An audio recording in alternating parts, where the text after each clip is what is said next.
Hey guys, it's Nikki here. I'm here today to do a quick book tag because I couldn't think of anything else to fill this space.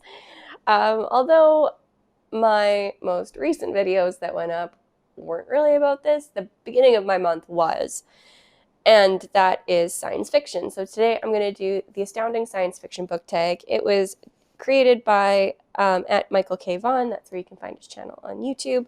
It's under that name.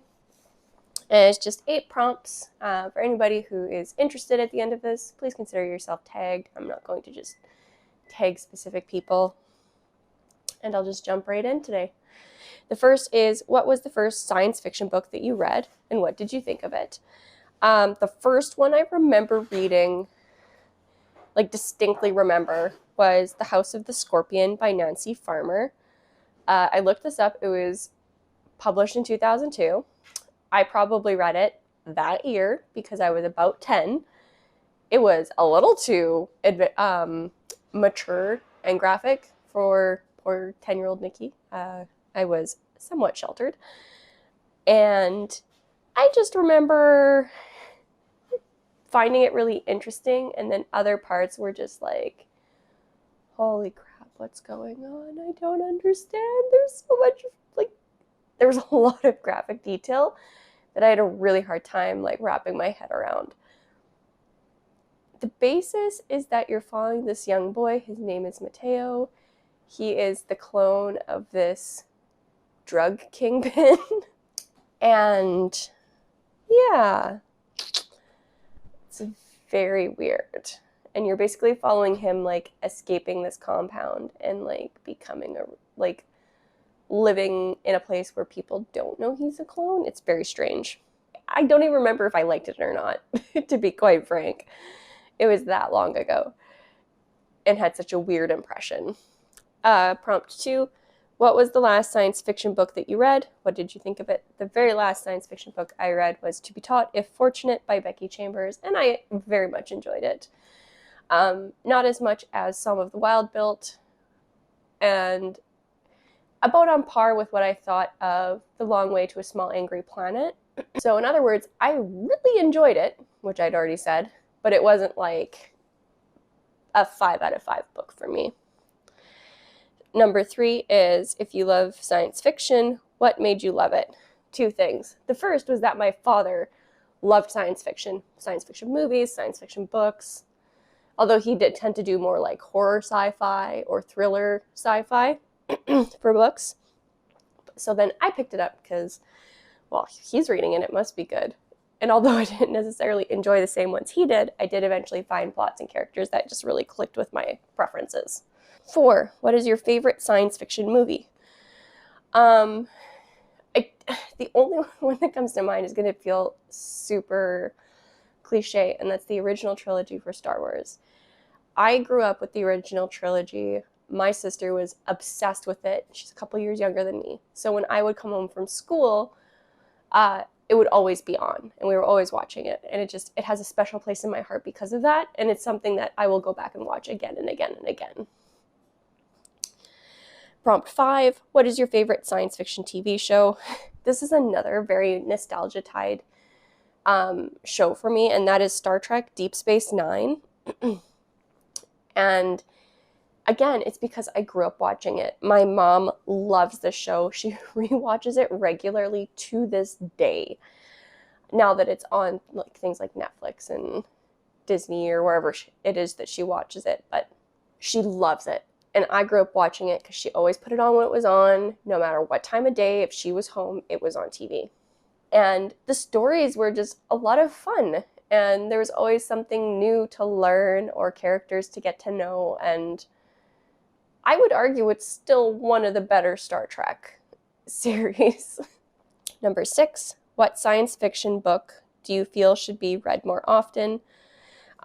And this is going to come out as a very strange recommendation. And for me, it's Persephone Station by Stina Leicht.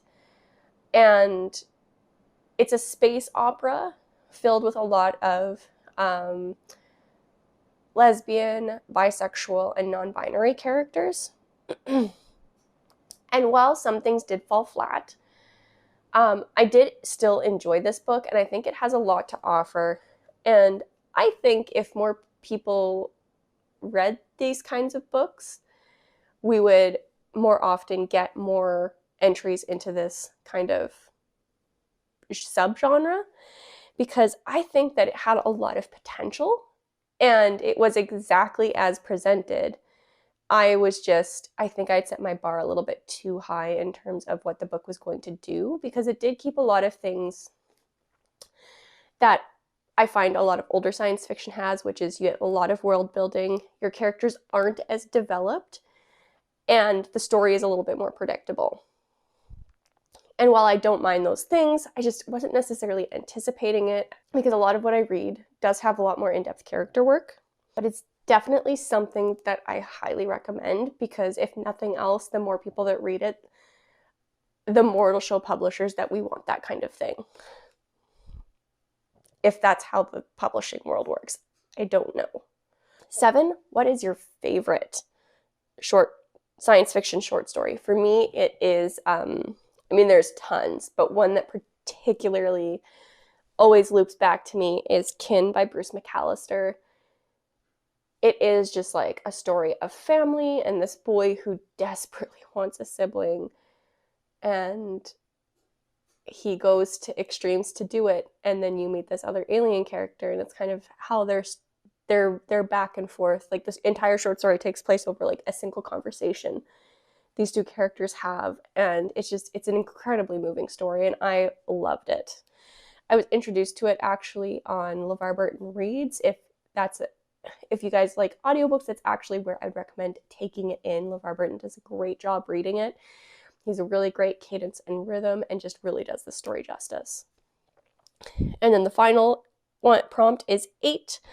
What is your favorite science fiction book? I would actually go with something I read, I think, just a couple years ago, and that is The Children of Time by Adrian Tchaikovsky. It is a hard sci-fi. It was incredible. Like, it drags a little bit in the middle, but that's just because it's a big book and the author's trying to lay a lot of groundwork. But holy, it is one of the best books I've read of all time, and is easily my favorite science fiction book. I don't even want to say too much about it, because it would be kind of like spoilers. The essence of it is like, humanity is dying, so they send off a bunch of these experiments to try to seed and kind of evolve worlds to see if we can breed mankind on there, or like if that planet could support sapient life. But as with any good science fiction, things go wrong, and not necessarily in the way you expect, but you follow generations upon generations upon generations getting to that planet and developing on that planet. And it's unreal. Like, it's so good. I can't recommend it enough. And with that, I will leave you here. Again, as mentioned at the beginning, if you want to do this, please consider yourself tagged. Also, let me know down below if you've read any of the books I mentioned today and what you thought of them. Or drop me a line, tell me what was the first science fiction book you remember reading and what you thought of it, and whether or not you would still recommend reading it today. And with that, I'll leave you here, and I will see you in the next video. Peace.